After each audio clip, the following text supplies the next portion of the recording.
Hello there. Sorry from 17 once again. This is my Hi-Fi Rush Rhythm Master video walkthrough. We're on track 8, it's called a history lesson, and we are back to the game design that I really adore, which is this wonderful colour palette, this awesome aesthetic, and these interesting places to navigate. And although it does swiftly go back to some areas which I'm not as overjoyed about, it does have certain moments of unmatched beauty. Especially in what I look for in games too. The areas that I like to fight and navigate in. This game, every so often, it hits it resonates with me so strongly. And I can't help but smile and really enjoy it and just wish that they were a touch longer. Because as soon as we hit this flame here, we're going to be going into some tunnels. Which is a little sad, but this external part was really good until we got to use Corsica and use her new ability. And she's the new character, having defeated her in the previous level. And Corsica specialises in launching and stunning. That's what she does. She's also really good at putting out fires too. And depending on the moves that you buy for her, which I recommend that you buy them all, she is easily one of the best assets for getting quick stuns on big enemies. And you can use her while you do standard combos with Chai. And this is a habit you want to get into very quickly if you can for just better success in the game. And it's the idea of holding the right trigger when she's your assist while you're doing what you're doing to bring her out and have her charging up those tornadoes to then cause some increased stun. And depending on the chipset that you use, you can make those effects even better. And if she turns out to be somebody that you want to use a ton and you want to really go in on it, then you absolutely should, and you can do that thanks to the ways that you can build your character. And the chips that I'm using at the moment, I think I've got one for getting a bit more battery when I parry or something. I haven't got anything crazy because I wasn't buying them. And this walkthrough's not meant to be showcasing, you know, the best chips to wear on Chai and how to really get the most results out of that. I didn't want to wear anything specifically and key too much towards any one direction, because if you don't have it, you'd struggle to follow the strategies that I was showcasing. That being said, this game is so technical and so difficult that unless you have put the time into the game and your rhythm's pretty good, you might struggle to follow them anyway. And I keep mentioning that, guys, that if you're struggling with the game, don't worry, it will start to make more sense, it will get easier, and it's absolutely true. It doesn't matter how good your rhythm is, doesn't matter how bad your timing is, you will get there if you like it enough and you play it more. But here is the Blaze unit. This enemy is really, really unique, and I don't know him too well at this point because you don't fight him too often. He is a very, very difficult monster, and I would always recommend starting by activating Corsica and then going into whatever your bread and butters are. That move there has 2 hits. The spinning move is a hit that needs to be parried, and then the uppercut is an additional hit. And this enemy will telegraph these hit strings, and when he flashes and comes in for them, he does at least 3 hits on those combos. And because we can overwhelm him on this first moment as we go into the parry, you won't really see too much of his shenanigans, but later on, you're definitely going to see it, because this fight has one of the hardest fights in the game, and he's present during one phase of it. But now you're fighting with some enemies, and this fight goes nowhere near as smoothly as the last one did. But if you watch him, he doesn't do anything too crazy until he charges up his fire. And when he charges up his fire, that's when all the really fun stuff happens. And instead he just leaves these trails which lead to this status effect symbol. And then I go immediately into the Hibiki, which is a very good ability. Thought I'd experiment with it a little bit, see how it was going, and I do like it. But I took a big hit, so I'm a little weak. But you can see from his posture that he doesn't have fire on him and he is weak. Be careful though, when he reignites the flame on his fists, he will attack you. The punch combo that he does, the shadow boxing, all has hitboxes, and you can parry it if need be. And speaking of parrying, I think it's useful for me to mention that the shockwave moments that lead to those canned parries at the end of certain big enemies' encounters, you do not have to do that. If you're struggling with the timing on those and you just want to avoid them, depending on what enemy it is will depend on how that shockwave activates. Some of them have an area of effect that comes out in like a sphere, some of them have a ground shockwave that just hits the floor. And regardless of what it is, if your timing is good, you can parry it. And what will happen is they always put an initial shockwave out, and then if you do anything to avoid it, they will pacify, wait a few seconds, and then immediately do another one. Once you deal with the 2 shockwaves that they release, they will go back into their normal pattern and you'll fight them again. If you don't kill them, Eventually, they will go back into invoking that parry section again, but usually, if you keep the pressure on, they'll die. And this area looks amazing. I can't help feel that they missed a trick here with fighting the displays. Because I don't know about you guys, but video games have taught me when I go into an area and there are enemies pretending to be posing like the statue of David, they are going to at some point come alive and we're going to fight them. And there might be some secret in this level that I didn't find, or some button that turns them on and you get some bonus encounters here. But what I did notice is it seems like they are literally decorative. And later on, they use this to subvert you in a cutscene, which I think is really funny, because the alternative would have been one of the hardest fights in the game. But then you don't do it, so that is kind of interesting as well. But this leads into a narrative hook in Hi-Fi Rush, which I think is a little bit lacking considering how good the game has been so far in telling you its story. A lot of the storytelling has gone on the go, and then eventually they've given you cutscenes, whereas this leads you into a room with a display, and then it just barrages you with exposition. And they're not too long, but the issue arises with when you play the game again after your initial playthrough, you have to do them every time because it's an in-engine cutscene, it's not an actual cutscene, so there's no way of just getting around it and getting on with the encounters. And this is where you have to be super careful, I think, when you design a game that's meant to be replayed. If you fill your game with moments where the player's not playing and they have to eat something they've already witnessed, I don't know how you justify that in the modern era of video games. Unless you're masking a load or generating something later on, it just seems like you're wasting the player's time. But I need to talk about the fire enemy here, the blaze enemy, because he just did something that makes him really dangerous. You might have noticed it because I'm getting my ass beat. There's him reigniting his flame and hitting me with a bad hitbox. But this monster can anti-air you. There aren't many enemies in this game that can hit you in the air when you're doing things, but this guy does, and it makes him dangerous. So you need to always be on the lookout when he is in a room, that if you do a launcher, he will cause chaos and ruin your day. And for all those people who have problems with the parry, know that I do as well sometimes. And it's weird sometimes, isn't it? I feel like I was spot on, I feel like I was doing it right, and I wasn't. But the one universal equalizer of Hi-Fi Rush is that the timing, if you're on the beat, it will work, and unless you have some kind of controller issues, the problem is you.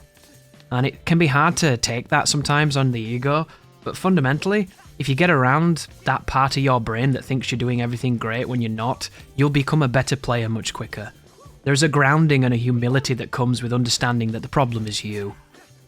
But I've cut out those moments with the dialogue, guys, so we can get back into the gameplay here. And I'm currently playing through the game now and cleaning up all the things and trying to buy all the stuff from the store. I've beaten all the difficulties now. I've yet to do the Rhythm Tower because it's not really my thing, but I'm definitely going to do it. And I'm going to go back in, I think, and beat all the difficulties, maybe go for the S ranks and all the different stages. I'm hoping by the time I get to Rhythm Master when it comes to rank running it, I'm hoping the developers will have supported it so that I don't have to do the resets the way you do them in this game. Because anybody that knows the channel knows that I have a problem when it comes to not being able to immediately restart. I get really frustrated at that and it demoralizes me and makes me not want to do it. That's why I like rank running something like Metal Gear Rising Revengeance, because you can immediately restart and the checkpoints are generally very favourable. Once you've experienced that, going back is really hard. And on this game, in order to restart a fight that doesn't go so well, you have to quit to the menu, you have to go back into your save file, you have to load your save file, it then puts you in the hideout, then you have to lay on the sofa, pick the level that you just came from and continue the game after a load. And then the worst part is if it's a particularly bad fight, you then come back into the game, you have to watch a cutscene, and then you have to start the fight. And it doesn't sound like a lot, and it's definitely a small niggle in the grand scheme of issues, but for a player like myself that prioritizes replaying and mastery and resetting a lot because it's hard to do, this is a nightmare. And somebody came into my stream when I was first playing this when it was released. It was like the day 2 of its launch. And he asked me how long until the no hit. And I said to that guy that, oh, you'll not see that from me, dude, it's not my style, I don't do no hit. And he went on to ask me the difference between no hit and no damage, so I talked about that a little bit. But it was funny that he thought that because he'd seen my channel and he'd seen me doing a lot of the no damage stuff, that I just no damage anything. And you'll notice, guys, my projects with no damage are often only done on games with good checkpoints and quick restarts. There's a huge reason why I like playing on emulator, guys, and it's because at the start of those fights, you can press a button, and then when you press another button, it puts you back to that moment in an instant. And I talk about a lot on these videos the idea of people using save states to cheat games and to completely eradicate all challenge and just pacify a very, very tough and demanding video game. And you can do that, but I just don't see the point in doing that. For me, I like being able to restart really quickly, and I like not having to run back to a room where the fight is and watching a shitty cutscene. I'm not interested in saving after every successful hit and every successful parry. There's no fun there, there's no future in doing that. But what I am excited about is being able to play games the way I enjoy. And I enjoy games in very odd ways.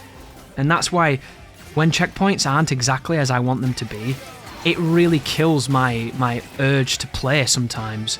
And I have to say that Hi-Fi Rush is really good in this regard. Pretty much 90% of the checkpoints in this game I can't complain too much about. But that other 10%, it makes me think that they don't play the games or they have a much higher tolerance for them than I do. Is this me running away from the parries again? You'll be happy to know, guys, that I have gone in and played against this samurai a bit more, and I no longer run away from these parries. And you're going to see it in a later video, where I stand in front of him and I do it correctly. But this is not the video, seemingly. I also found a really interesting piece of tech on stream, but it doesn't work, which is really saddening because it looks amazing.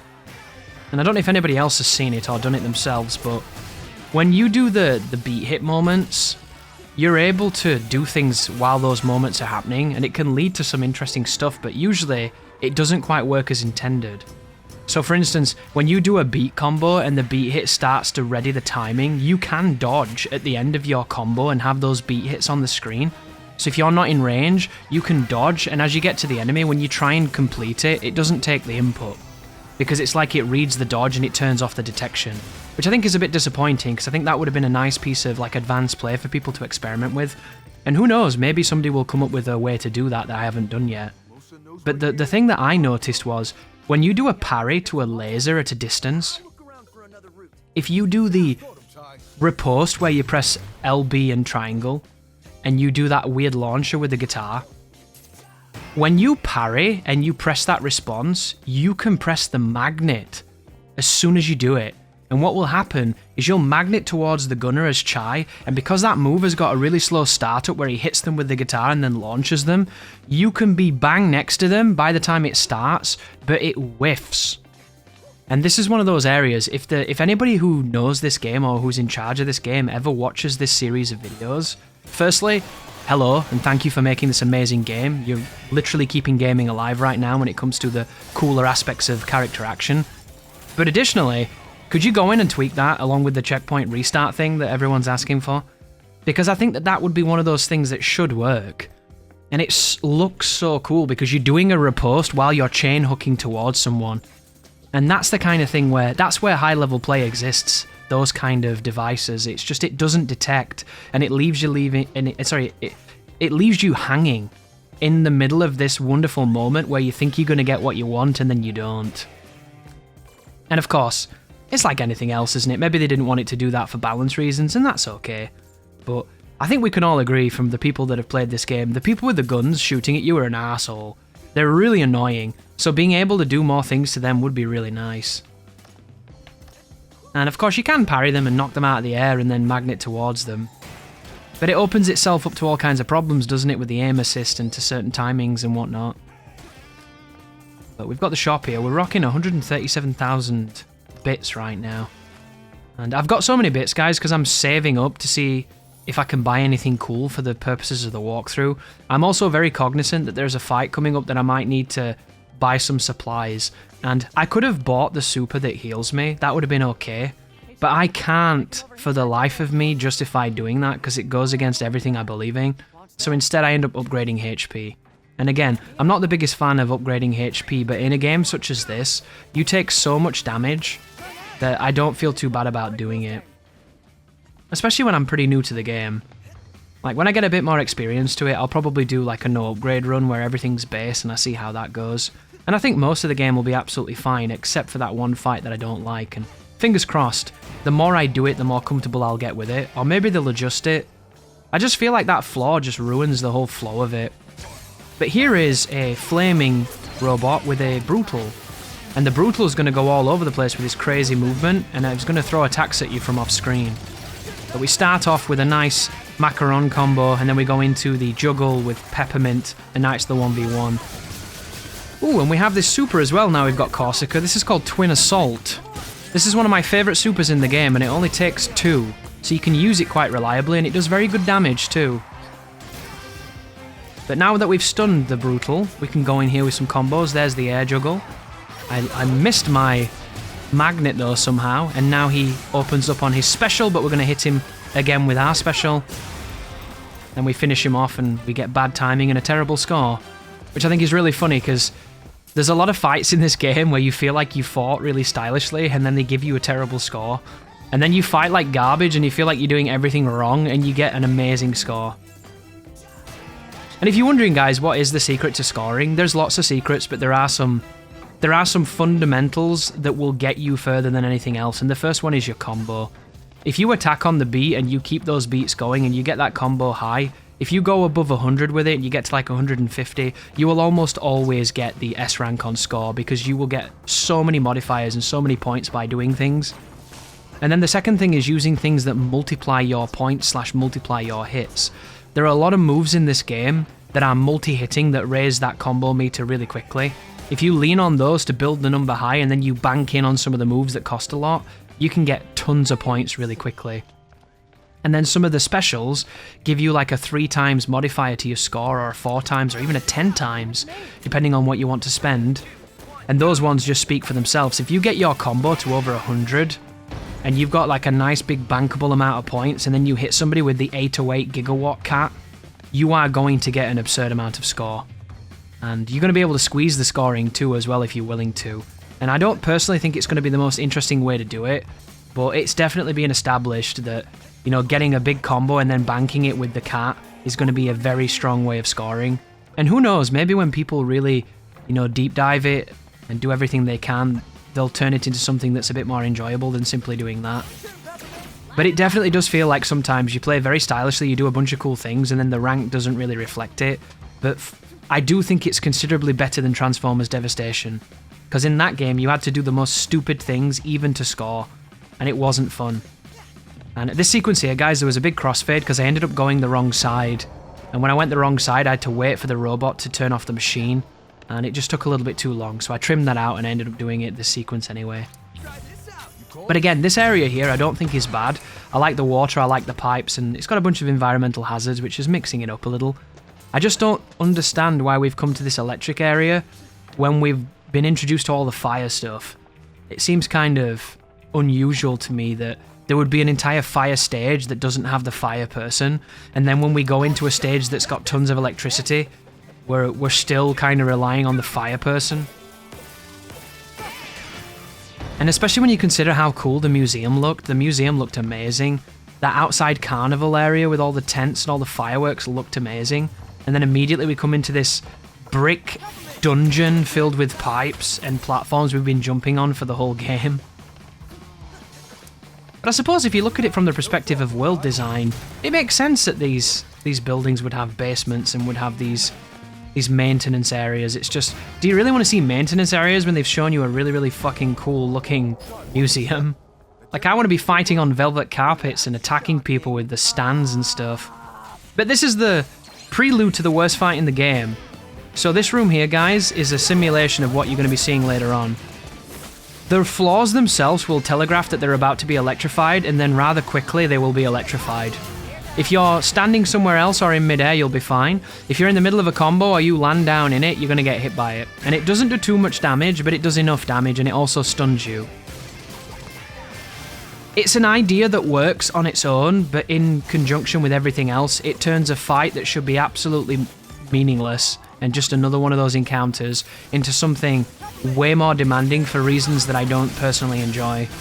But this one is okay, because this one is relatively reserved, and you're not coming up against anybody too difficult here. So it's a couple of normal flame soldiers and then one of the sword guys. But you might notice yourself when you play it. The issue is the telegraph is so quick and the lightning turns up so soon and Chai is so slow that sometimes it's really hard to get away from it, and sometimes you end up attacking your way into it and the recovery takes so long you can't get away. And people might find a way to deal with it that's really, really good, and I'm hoping that I discover that too. But as it stands, it's just this nuisance. And anything that annoys me is worse than difficulty for me, because when I start getting annoyed, I don't want to do it. One of the areas I wish you could do, and maybe you can, and I never tried, but there's a core in these rooms that seems like a generator that's generating all the electricity. If you could damage the generator and turn off the electric bullshit, I'd be okay with it. And if it did it like that, it reminds me of God of War 1 when you're on those conveyors with the spikes, where you can break the spikes and it stops the conveyor. Like, that to me, that's really clever.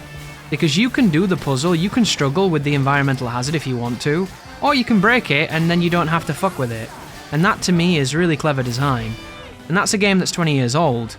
Whereas the fight coming up, you have 3 phases of difficult enemies in a room that sucks. It's got a bad checkpoint too, which makes it even worse. But who knows, I look forward to commentating this level on a future video and having no problems with the lightning floor anymore. I can't see it happening because it really does tilt me.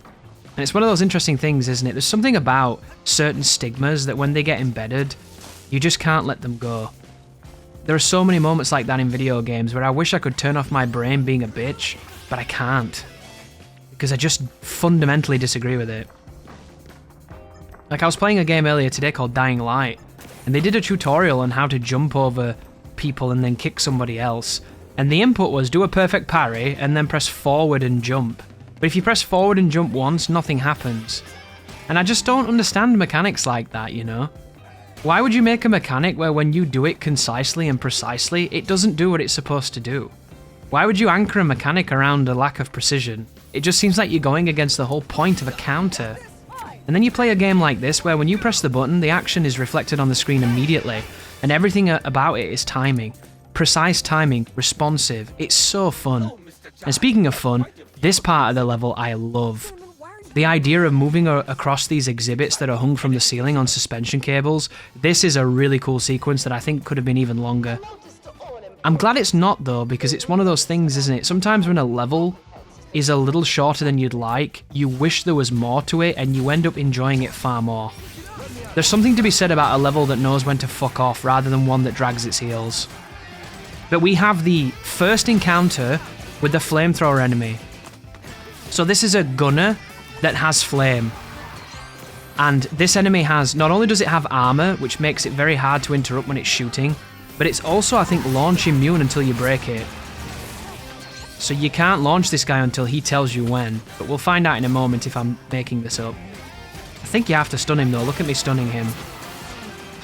And it might not sound like a lot, or stun an enemy, launch him, but it's huge on gunners, because gunners are nightmares.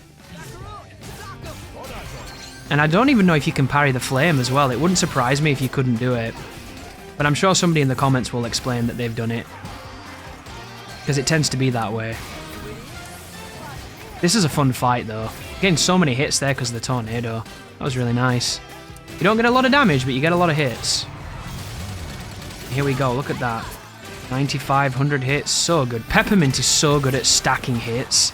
Thing of beauty. But this is one of the first fights on this video so far where we've kept the comp. I'm going to drop it now, aren't I? There it was. It's that moment right there where I wish this game had a gun. You know, like in Devil May Cry or Bayonetta, where you could just shoot on the beat and do some damage at range. And the alternative to that in this game is to dodge on the beat and maybe to call in an assist, but it just doesn't feel the same, does it? A lot of people have been mentioning that dodging on the beat can keep your style up, and they're absolutely correct. But I don't know if you're anything like me, where I don't like dodging when there's not an attack. When you dodge when there's no attack, to me, it looks messy. It makes me feel like I'm just spamming dodge and I don't know what the enemies are doing. It's this weird programming that's punishing the beat in this game, because in most games, it's a sign of confidence and game experience when you know when to dodge rather than just mashing it. And of course you can't mash the dodge on this game because it only dodges once if you don't do it in sequence, but I'd be lying if I said I hate dodging during fights when no one's attacking. It just makes me feel like a scrub. It's a strange piece of logic, but it exists nonetheless. This level has great music too. Really catchy music, this one. And then we have a pretty tricky fight coming up here against two of the larger crab shield monsters. But before we fight those, we have a single sword man and a gunner behind him. And I think the gunner is a flame gunner as well. So you need to respect the flame gunners, because if they start doing shenanigans, you're in trouble like that. See that? And then the fire's on the ground, and then I have to eat this. I need to use her to put that stuff out. So if there's any flame in a room, guys, and it's annoying you, you have to use Corsica and she'll get rid of it. It's an oh, stay away from this as well. When they count down from 3, they explode, and it does a lot of damage. But now that it's just a 1v1, and he's already stunned, so we should be able to get the launch into some big points. And now the next phase, where the tension cable goes down. So here comes the big boys. One of the interesting things about this enemy is he has to wait a little while before he puts his shield up. So you can actually attack him and stun him and launch him before he gets a chance to protect himself. And that's exactly what I just did. I gave him a full stun there, and now I'm going to kill him. And it only took 2 supers, and he's done. And then it's just a 1v1 against this guy, and then they add this shield man in just to be an arsehole. But this particular Gatling gunner, he can shoot you in midair. He's one of the only enemies that can hit you in the air. So be very careful. But this strategy here that we do against the Z Shielder doesn't work as well on him because of his gun. But if you know the telegraph, you can always parry. And then once you get the stun, you can launch and then finish him off. And a piece of advice when you come down, guys, when you do the beat hate ender that brings Chai down to the ground from a juggle, the enemies will always try to hit you when you land. So if you summon Corsica or summon Macaron or summon Peppermint to lay down some clearing damage as you come down, it can usually help you. Especially Macaron. Macaron will straight up just blast people and knock them back. But did you see how accurate that laser was just then? I don't have the parry timing for it yet either because I never do it. So that's definitely a part of my arsenal where I need to improve upon, along with the 95,000 other things I need to improve upon. He's doing it again just then. And I heard it as well then. That really is half the battle though, guys. Learning to read the game, learning to pay attention to the cues, and learning to hear the sound cues as well. There are a lot of audio telegraphs in this game, and you need them, because they tell you when you're being attacked from off-screen. And there's a lot of people online right now complaining about getting off-screened, and the problem with that is, it's your fault. And I know you don't want to hear that because it stings, but it's true. Almost all of the sound cues in this game will play from off-screen enemies attacking. And there are moments where the sound gets really complicated because lots of things are happening, and there are even rare moments where the sound cue doesn't come out. But fundamentally, as long as you don't get that random bug sometimes, every attack is told to you before it happens, and it's your obligation to deal with it. And now we get to move back forward through this area into another one of those exposition dumps. Which I wonder what they could have done instead. Like, to me, they use it as a moment to kind of take the piss out of the story a little bit and to give you some information. But I can't help but feel like there should have been something there for us to do. And it's the same with this. Would it have been too cliche, guys, for these robots to break out of the cases and attack us? Because I feel like this game deals in cliches a lot, and it does it well because it's so innocent and charming. Like, I think it would have been really nice if on the earlier difficulties, the display cases didn't break, or they had different enemies in them. And then when you were on the harder difficulties, like very hard and above, the display cases break, they have tougher enemies, and there's more fights. Because let's face it, if you beat this game on Rhythm Master, you are either an achievement whore or a trophy guy, or you want to fight. I can't imagine anybody replays this game for the bits in between the encounters. And it's not that they're bad, it's just that after a while, like, you're not really doing anything, are you? You're just doing the thing you have to do to get to the next part where you get to have the fun. And speaking of doing the thing in between the thing that lets you have the fun, this is a really easy area to fuck up. So be careful on the platforming then, because I always fall on these moments. This is good though, because this is where the secret door is up here, and there's tons of bits. Look at this. 1,000 bits. Oh, I love it. I'm so hungry to buy the costumes now, because when you buy the costumes, you get the components to dress Chai with, and I'm trying to create my own signature look. And I know that might sound stupid to anybody that's not done like Fashion Souls or really got into fashion in video games, but at the moment, I'm having a lot of fun with the idea of getting some good shoes and like some good scarves and stuff. It's actually surprisingly robust too. But this is it, guys. This is the fight I've been warning you about. This is the hardest fight in the game. It starts off with a flamethrower trooper, and he has 3 flamethrower men with him. And the room is every so often going to be electrocuted, so you need to be in the air or away from it. Corsica is your best friend here to put the fires out. But what you want to do if you can, you want to isolate the blaze, stun him, launch him, and kill him. If you do that, this fight's free. I'm not really making a good example of doing that right now, but it's okay.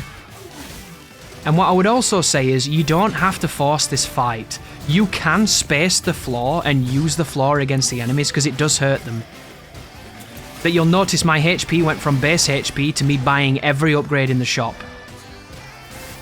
And it's just because I didn't want to fuck with this fight. I really don't like it. It tilts me. But here's the bum. And then when he dies, you have to finish off the remaining enemies.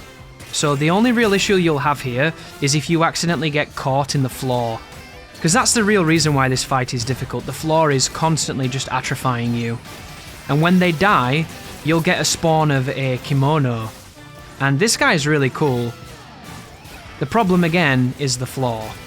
So try and focus on him as quickly as you can. Do the parries, do the stuns, be careful of the ground if you can. Try not to attack into electricity, I do that all the time.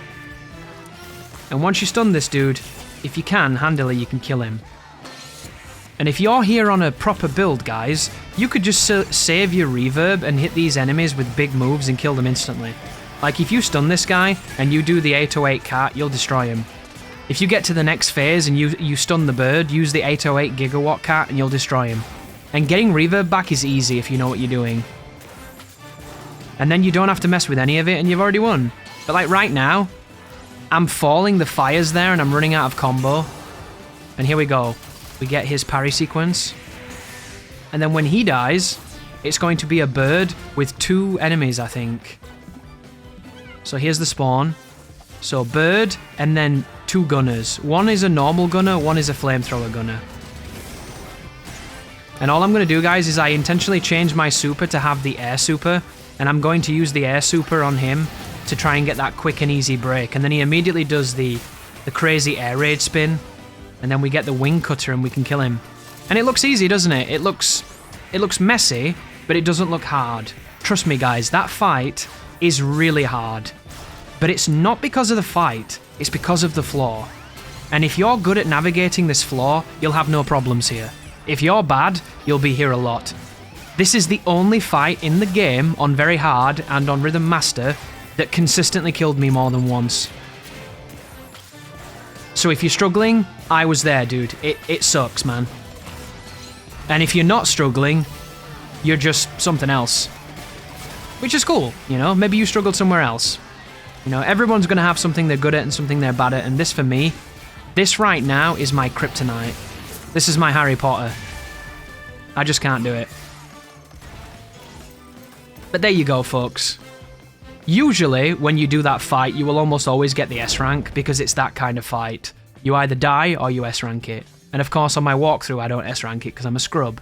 But it's done, and that's all that matters. And now we just have to move forward towards the boss of the level, which is the boss fight against Mimosa. And of all the fights in the game, guys, this is the one you're probably going to have the hardest time with when it comes to gimmicks, because this one is really annoying. That being said, it isn't that hard, it's just intimidating. And if you want a fight that's difficult, Kale's waiting for you at the end. The Kale fight on this difficulty, guys, is really demanding, and it's really fun, and I can't wait to share my strategies for it. So thank you for watching, and you take care now.